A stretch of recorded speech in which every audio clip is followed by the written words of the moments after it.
देखिए शापूरजी बालाजी 160 साल की कंपनी है, ठीक है। हम लोग कंस्ट्रक्शन में तो अपना नाम है ही, हम डेवलपमेंट में भी अपना नाम कर रहे हैं। 160 साल से हम इंडिया की बहुत सारी इमारतें बनाए हैं, इंडिया अब्रॉड सबकी।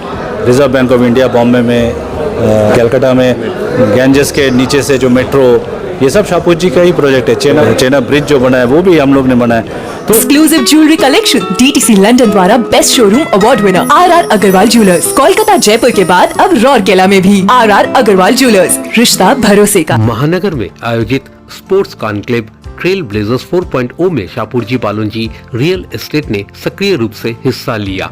इस कॉन्क्लेव में खेल, फिटनेस और स्पोर्ट्स इंडस्ट्री से जुड़े विभिन्न संगठनों और कारपोरेट प्रतिनिधियों ने भाग लेकर खेलों के विकास, खिलाड़ियों के प्रोत्साहन और खेल संस्कृति को बढ़ावा देने पर चर्चा की। कार्यक्रम के दौरान खेल क्षेत्र में कॉर्पोरेट सेक्टर की भागीदारी, युवाओं को खेलों की ओर आकर्षित करने और स्पोर्ट्स इंफ्रास्ट्रक्चर के विकास जैसे मुद्दों पर भी विचार विमर्श किया गया। इस कार्यक्रम के मुख्य प्रायोजक के रूप में शापूरजी बालाजी ग्रुप की रियल एस्टेट इकाई ने सहयोग दिया। मौके पर शापूरजी बालाजी रियल एस्टेट के सीईओ श्रीराम महादेवन से 24/7 ताजा समाचार की टीम से एक खास बातचीत हुई। तो लीजिए पेश है बातचीत के मुख्य अंश। दोस्तों, रियल एस्टेट प्रोजेक्ट्स में स्पोर्ट्स फैसिलिटीज की कितनी अहमियत है, इस बारे में चर्चा करने के लिए आज हमारे बीच मौजूद हैं शापूरजी बालाजी रियल एस्टेट के CEO none other than Shriram Mahadevan ji. Sir, पहले तो हार्दिक शुभकामनाएं। Thank you. सर, जैसा कि हम लोग देख पा रहे हैं कि आप महानगर में ट्रेल ब्लेजर्स 4.0 कार्यक्रम में शरीक होने के लिए आए हैं, जो सबसे बड़ा स्पोर्ट्स कॉन्क्लेव माना जाता है। इसमें शरीक होने की क्या वजह रही होगी? देखिए, मैं कलकत्ता में पला बड़ा हूँ, तो जब मेरी स्कूल डेज़ में एक्सेट्रा यहाँ पे उस टाइम पे ना मोबाइल होता था, ना लैपटॉप होता था। तो हम लोग तो यही जानते थे कि भाई खेल कूद में ही अपना टाइम बिताना है, तो हम हमेशा घर के बाहर ही रहते थे। उसके लिए डांट भी खाते थे, लेकिन वही करते थे। तो खेल कूद एक ऐसा चीज़ है जो पूरी समुदाय के एक साथ जुड़ती है। सही कहा आपने। और ये ट्रेल ब्लेजर कुछ वैसे ही है। यहाँ पे सिर्फ क्रिकेट सेलिब्रेट नहीं होता है, यहाँ पे जैवलिन सेलिब्रेट होता है, यहाँ पे ओलंपिक चैंपियंस सेलिब्रेट होते हैं। आज बोरिया जैसे बोल रहे थे, बोरिया मेरा बहुत अच्छा दोस्त है। तो ये एक ऐसा प्लेटफॉर्म है जो मल्टी स्पोर्ट को एक साथ प्लेटफॉर्म मिलता है, ताकि एथलीट्स अपनी बात कह सके, चैंपियंस अपनी बात रख सके। और यहाँ पे एडमिनिस्ट्रेटिव्स भी है, तेलंगाना के जयेश रंजन जी भी थे, तो उनके सामने भी चैंपियंस अपनी बात रख पाए, वो भी सुने कि क्या फैसिलिटी चाहिए। नहीं, आज इंडिया 140 करोड़ की आबादी है, तो ओलंपिक में तो कुछ गोल्ड तो बनता है।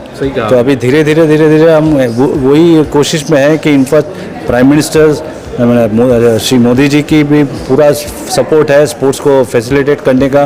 Big corporates are also coming forward to help sports. तो मेरी तो यही अपेक्षा है कि आगे जाके इंडिया स्पोर्ट्स में अच्छी करेंगे, सिर्फ क्रिकेट नहीं बट सारी स्पोर्ट्स में धीरे धीरे हम आगे बढ़ेंगे और बढ़ भी रहे हैं। सर, भारतवर्ष में खेल का जो परिदृश्य है, इसके मद्देनज़र आप क्या कहना चाहेंगे? तो खेल का देखो, जो 20 साल पहले था कुछ भी नहीं था, लेकिन आज जो है मेरे हिसाब से, जैसे पुलेला गोपीचंद यहाँ पे है ये कॉन्फ्रेंस में, तो वो एक उम्दा बैडमिंटन एकेडमी हैदराबाद में चलाते हैं। ठीक है, आज सुना कि उसमें 8 कोर्ट है साइमल्टेनियसली खेलने के लिए। तो आप सोचिए कितना बड़ा वो एकेडमी हो सकता है। पीवी सिंधु जैसा वर्ल्ड चैंपियन उन्होंने प्रोड्यूस किया है, वो खुद भी एक वर्ल्ड चैंपियन रह चुके हैं। तो जब एक्सेप्शनल प्लेयर्स वो लोग आए सामने स्पोर्ट्स को बढ़ावा देने के लिए, स्पोर्ट्स को नर्चर करने के लिए, तो एंड गवर्नमेंट उसमें सपोर्ट करे, तो वही तो है फ्यूचर। तो मेरे को तो लगता है इंफ्रास्ट्रक्चर आगे जाके, आज नीरज चोपड़ा साउथ अफ्रीका से ज्वाइन किए, लेकिन नीरज चोपड़ा साउथ अफ्रीका क्यों गए? आज अगर हम इंडिया में उनको जैवलिन की फैसिलिटी दे पाए तो फिर वो साउथ अफ्रीका क्यों जाएंगे? तो यही अपना उद्देश्य होना चाहिए कि आगे जाके धीरे धीरे हम हर स्पोर्ट्स जहाँ पे अपने आप प्रतिभा है वहाँ पे फैसिलिटीज़, ट्रेनिंग फैसिलिटीज़ बढ़ाते रहें। टायर 2, टायर 3 सिटीज़ में ट्रेनिंग फैसिलिटीज़ बढ़ाएं, ताकि गांव से बंदा ये ना सोचे कि अरे बाबा मेरे को शहर में जाके कहाँ रहूँगा, क्या करूँगा। वो अपना टैलेंट गांव में ही, हुनर उसका बढ़ता रहे, उसका ट्रेनिंग करके उसका हुनर सामने आए और वो इंडिया को मेडल जीता है। यही तो होना चाहिए और यही दिशा में काम चल रही है। 24/7 ताज़ा समाचार के पाठकों के लिए मेरी तरफ से हार्दिक शुभकामनाएं। सर, आजकल रियल एस्टेट डेवलपर्स को समुदाय बनाने वालों का दर्जा दिया जा रहा है, जैसा कि आपने कहा। तो क्या मतलब जो रेजिडेंशियल एरियाज़ है वहाँ पे स्पोर्ट्स इंफ्रास्ट्रक्चर को मतलब अंजाम अगर दिया जाता है तो क्या समुदाय, जितने भी समुदाय हैं उनमें एक मतलब एक सौहार्दपूर्ण वातावरण तैयार किया जा सकता है? क्या क्या कहना चाहेंगे सर? मेरा तो दृढ़ विश्वास है sports is a great level है। स्पोर्ट्स ऐसा एक चीज़ है जहाँ पे स्पोर्ट्स नहीं बोलता कि तुम ये कास्ट के होना चाहिए, तुम ये होना चाहिए, तुम्हारा इनकम ये होना चाहिए, तुम ऐसे बड़े ख़ानदान से आने से तभी तुम खेल सकते हो, ऐसा नहीं है। स्पोर्ट्स कोई भी खेल सकता है और स्पोर्ट्स किसी को डिफरेंशिएट नहीं करता है। तो स्पोर्ट्स एक ऐसा एक चीज़ है जो समुदाय को जोड़ता है, और हम लोग एक जब डेवलपमेंट करते हैं हम समुदाय को जोड़ते हैं, कम्युनिटी बढ़ाते हैं, और वो कम्युनिटी को थ्राइविंग कैसे बनाएं। हम यही सोचते हैं कि बच्चा जब छोटा है उसी टाइम पे वो एक्टिव लाइफ अगर वो लीड करना चालू करे बाई बाई फिजिकल एक्टिविटी, बैठे बैठे मैं वीडियो गेम्स खेल रहा हूँ, वो फिजिकल एक्टिविटी नहीं है। फिजिकल एक्टिविटी है मैं कबड्डी खेल रहा हूँ, फिजिकल एक्टिविटी है मैं क्रिकेट खेल रहा हूँ, मैं फुटबॉल खेल रहा हूँ, मैं बैडमिंटन खेल रहा हूँ, मैं स्विमिंग कर रहा हूँ, मैं चेस खेल रहा हूँ, मैं कैरम बोर्ड खेल रहा हूँ, टीटी खेल रहा हूँ। तो ये सब चीज़ें हम जब मास्टर प्लानिंग होती है ना, हम बहुत बारीकी से इसकी प्लानिंग करते हैं ताकि बच्चों को मैक्सिमम फैसिलिटी मिले, उसको मम्मी पापा का टेंशन भी ना हो, अरे बाबा सुबह 4 बजे उठ के उनको लेके जाना पड़ेगा वो एकेडमी में, ये एकेडमी में। वो तो बात की बात है, पहले तो वो अपना पहला 2 कदम तो सोसाइटी में ही रखेंगे ना। आज कल के चैंपियंस आज सोसाइटी में पैदा होते हैं, फिर जाके कल चैंपियन बनते हैं। तो वो जो सोसाइटी में उनको अपने आप से बात करना, अपने आप को पहचानना कि मेरे को कौन सा स्पोर्ट में कैरियर बनाना चाहिए, वो फैसिलिटी हम कोशिश करते हैं प्रोवाइड करने के लिए। सर, आजकल मैक्रो मार्केट और सैटेलाइट टाउन का काफ़ी बोलबाला है। इसके मद्देनज़र अगर स्पोर्ट्स इंफ्रास्ट्रक्चर को इसमें शामिल करने का विचार मतलब अगर किया जाए तो किस तरीके से कर सकते हैं? देखिए, इंडिया में ऑलमोस्ट 784 प्लस टाउन्स हैं, ठीक है, जिसमें से मेट्रो सिटी कितने हैं? 4 है। एक्सटेंडेड मेट्रो कितने हैं? और 4 होंगे। बाकी का क्या है? सब टायर 2 टायर 3 सिटीज़ है, ठीक है। तो और टैलेंट्स कहाँ पे है? टैलेंट सिर्फ मेट्रो में नहीं है, टैलेंट्स तो घर घर में है, घर घर में। तो आप कैसे टैलेंट को पहचानेंगे? आपको अगर टैलेंट पहचानने की वो फैसिलिटी ना दिया जाए तो आप कैसे पहचानोगे? तो अपने को टायर 2 टायर 3 सिटीज़ का सुविधा उठानी चाहिए। कनेक्टिविटी बढ़ेगा, इंफ्रास्ट्रक्चर ग्रोथ होगी, वहाँ पे ट्रेनिंग फैसिलिटीज़ बढ़ेगी। अगर वो एक एथलीट जिसको भागना अच्छा लगता है, उसको अगर लगे कि भाई मैं आधा घंटा ट्रैवल करके एक ऐसा वर्ल्ड क्लास फैसिलिटी में पहुँच जाऊँगा जहाँ पे कोचेस है, वहाँ पे मेरा ट्रेनिंग हो जाएगी, तो वो उसके घर वाले तो टेंशन में नहीं रहेंगे ना, अरे बाबा दिल्ली जाना है, बॉम्बे जाना है, तभी जाके ट्रेनिंग होगा, नहीं होगा वो टेंशन। तो अपने घर से ही वो जा सकता है, तो खर्चा भी कम, लेकिन ट्रेनिंग फैसिलिटी भी मिलेगी। तो वो जो क्या बोलते हैं, उनको प्रोत्साहित किया जाएगा। मैंने ऐसे सब ट्रेनिंग फैसिलिटी घर मैंने सिटी में चले जाए तो आप देखेगा कि इंडिया में स्पोर्ट्स कैसे आगे बढ़ के आता है। सर, अगर आप जैसे प्राइवेट प्लेयर्स के साथ अगर मतलब सरकारें मिल जाती हैं तो क्या मतलब एक बृहत रूप से स्पोर्ट्स इकोसिस्टम तैयार किया जा सकता है? ज़रूर, इसमें कोई डाउट ही नहीं है। देखिए, अगर सरकार और प्राइवेट एंटरप्राइज एक साथ जुड़ गए तो क्या होता है, सरकार प्रोसेस को फैसिलिटेट करने के लिए, प्रोसेस को इजी करने के लिए सरकार है। सरकार के पास बड़ा विजन है कि हम ये करना चाहते हैं, ये करना चाहते हैं। प्राइवेट एंटरप्राइज के पास वो वर्ल्ड की जितनी बेस्ट टेक्नोलॉजी है, जितने वर्ल्ड बेस्ट कोचिंग इंस्टीट्यूट्स है, उन सबको लेके आ सकते हैं ताकि इंडिया के स्पोर्ट्समैन को बेहतर से बेहतर ट्रेनिंग दे पाए। तो ये तो कोई ये तो इट्स अ नो ब्रेनर। सरकार और प्राइवेट एंटरप्राइज को एक साथ आनी चाहिए। हर बिजनेस में जब भी सरकार और प्राइवेट एंटरप्राइज एक साथ आए हैं तो वहाँ पे उन्नति हुई है। स्पोर्ट्स में भी ये होनी चाहिए और ये होना चालू भी हो गया है। आज आप देख रहे हो वुमेन्स क्रिकेट लीग, आज आप बोल रहे हो ISL देख रहे हो, कितने सारी चीज़ें चालू हो गई। कबड्डी टीम्स खरीद रहे हैं, सिर्फ IPL नहीं है, वो सब टीमें भी सामने। तो आज IPL में हम इतने सारे क्रिकेटर्स जो इंडिया में खेल रहे हैं जो IPL से पैदा हुए हैं। तो सिमिलरली वैसे अगर टीम्स फॉलो फ्रेंचाइजी हो तो आप सोचिए, मैं जब बड़ा हुआ था तब सिर्फ ईस्ट बंगाल मोहन बागान था, आज देखिए उनको कितना बड़ा प्लेटफॉर्म मिल रहा है फुटबॉल खेलने के लिए। जब थोड़ा बहुत पैसा भी दिख जाएगा तो देखिएगा घर वाले भी और उनको स्पोर्ट्स की तरफ ढकेलेंगे। तो वो माइंडसेट होना चाहिए कि भाई स्पोर्ट्स में टाइम वेस्ट नहीं होता है, स्पोर्ट्स में आपका टाइम यूटिलाइज होता है अच्छी तरह से। सर, सिक्योर रेजिडेंशियल एरियाज में हमने क्लब हाउस की सुविधा देखी है, तो इससे आगे क्या सोची जा सकती है? क्लब हाउस एक इंडिविजुअल एमिनिटी है जिसमें एक जिम हो गया, इंडोर गेम्स हो गया। What is more important, master planning कैसे की हो।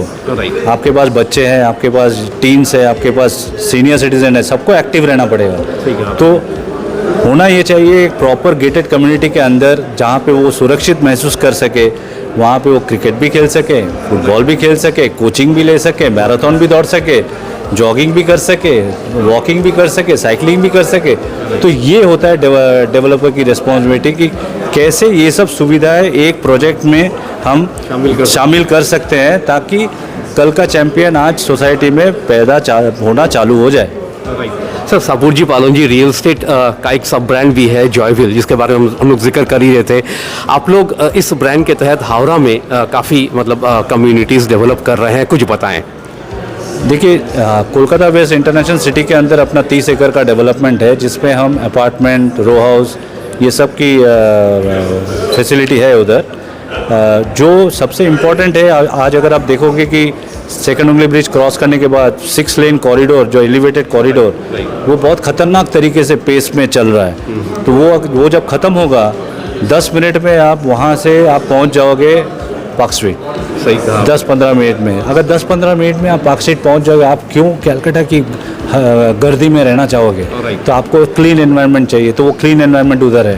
उधर 30 एकड़ में हम लोग सब मोटा मोटी बहुत सारे स्पोर्ट्स फैसिलिटी दिए हैं, स्विमिंग से लेके, क्रिकेट से लेके, टेनिस से लेके, मल्टीपर्पज़ कोर्ट से लेके, चेस, स्विमिंग, मैंने टेबल टेनिस, सब कुछ दिया गया है, बहुत कुछ दिया गया है। तो कोई भी अगर कल को उसको पैशन फॉलो करना है किसी भी स्पोर्ट्स एरिया में, तो कहीं और जाना नहीं पड़ेगा, वहीं से चालू करो, वहीं से चालू करो, प्रैक्टिस करो, थोड़ा एक्सपर्ट बनो, फिर आगे जाके वहाँ पे ट्रेनिंग फैसिलिटी भी हम चालू करने का सोच रहे हैं, फुटबॉल, क्रिकेट, ये सब की। तो कोचेस बाहर से आएंगे, ट्रेन करेंगे। तो आपको अगर सब कुछ अपने घर के आसपास ही मिल जाए तो आप बाहर क्यों जाओगे? तो यही अपनी है कि वो हम तो, हमारी कोशिश तो यही रही है कि जो रेसिडेंट्स है उनको जितना फैसिलिटी हम दे सकते हैं दे पाए। तो आगे मैंने टैलेंट स्पॉट करने के लिए फैसिलिटी है, टैलेंट आएगा तो स्पॉट होंगे और आगे आगे वो बढ़ेंगे। आने वाले दिनों में आपकी क्या परियोजनाएं हैं, कुछ बताएं। देखिए, सापुरजी पालोन जी 160 साल की कंपनी है, ठीक है। हम लोग कंस्ट्रक्शन में तो अपना नाम है ही, हम डेवलपमेंट में भी अपना नाम कर रहे हैं। 160 साल से हम इंडिया की बहुत सारी इमारतें बनाए हैं, इंडिया अब्रॉड सबकी। Reserve bank of India Bombay में, आपका कलकत्ता में गैंजेस के नीचे से जो मेट्रो, ये सब शाहपुर जी का ही प्रोजेक्ट है। चेनाब ब्रिज के ऊपर जो रेलवे, चेनाब ब्रिज जो बना है वो भी हम लोग ने बनाया। तो इंडिया का ग्रोथ स्टोरी में कहीं ना कहीं पे हम अपनी छोटी सी भूमिकाएं निभाई हैं, तो आगे जाके भी निभाएंगे। ट्रस्टेड कंपनी है, 160 साल से एक कंपनी अगर है तो वो तो 2 दिन में बना नहीं है, 160 साल में बना है। तो ये कंपनी और 160 साल आराम से ऐसे ही चलती रहेगी, क्योंकि पब्लिक का ट्रस्ट है अपने ऊपर, और पब्लिक का ट्रस्ट के बेसिस पे हम बेहतरीन डेवलपमेंट आगे करते रहेंगे। इस वक्त जितने भी दर्शक हमारे चैनल के माध्यम से आपको देख रहे हैं और सुन रहे हैं, उनके उद्देश्य में सापुरजी पालोन जी रियल एस्टेट को लेकर के आप क्या संदेश देना चाहते हैं? देखिए, मैं इतना ही बोल सकता हूँ कि आप इतना देर तक मेरे को सुने, उसके लिए धन्यवाद, शुक्र करना चाहता हूँ। दूसरा, सापुरजी पालोन जी 160 साल की कंपनी है। आप जो ट्रस्ट एंड बिलीव के साथ हम लोग को अभी तक आप सपोर्ट किए हैं, आगे भी सपोर्ट कीजिएगा। हम आपको मद्देनज़र रखते हुए, आपके बच्चों को मद्देनज़र रखते हुए जितना भी फ्यूचर डेवलपमेंट लेके आएंगे, हम उसी हिसाब से डेवलपमेंट लेके आएंगे, ताकि आपके बच्चे के टैलेंट आपके घर के पास ही रिकग्नाइज होना चालू हो जाए। जितना घर के पास रिकग्नाइज होना चालू होगा, आप भी उनको प्रोत्साहित करोगे कि जाओ बेटा, जाके खेलो, जाके देखो क्या होता है, तुम्हारी इंटरेस्ट कहाँ पे है। तो वो इंटरेस्ट जानने के लिए फैसिलिटी चाहिए, वो फैसिलिटी हम कोशिश करेंगे अपने फ्यूचर डेवलपमेंट्स में कंटिन्यूसली हम इम्प्रूव करते रहे, और आगे जाके आप देखिएगा कि we will play our small role in the nation building. तो दोस्तों ये थी आज की वीडियो। अगर आप इस चैनल पर नए हैं तो इस चैनल को लाइक और सब्सक्राइब करना ना भूलें। फिर मिलते हैं अगले किसी वीडियो में। सर हमसे बातचीत करने के लिए बहुत बहुत शुक्रिया। Thank you so much. Exclusive jewellery collection DTC London द्वारा best showroom award winner RR Agarwal jewellers, Kolkata Jaipur के बाद अब रौरकेला में भी। आरआर अग्रवाल ज्वेलर्स, रिश्ता भरोसे का।